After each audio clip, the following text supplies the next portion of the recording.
hazards include tornado and golf-outside hail. This is a reasonable indication. The following effects are expected. Flying debris will be dangerous to those caught without shelter.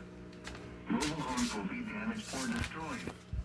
Damage to roofs, windows, and vehicles will occur. Tree damage is likely.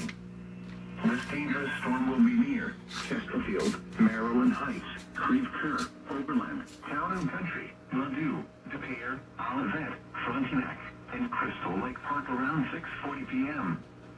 University City, Clayton, St. Anne, Richmond, Richmond Heights, Brentwood, Warson Woods, Breckenridge Hills, Veneta Park, and Sycamore Hills around 6:45 p.m.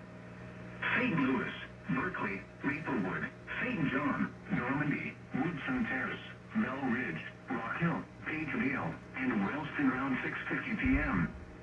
Other locations in the path of this tornadic thunderstorm include Ferguson, Jennings, Northwoods, Hillsdale, Cool Valley, Kinloch, Pine Lawn, Velda City, Country Club Hills, Velda Village Hills, Bellefontaine Neighbors, Floridal Hills, Riverview, Moline Acres, and Glasgow Village. Here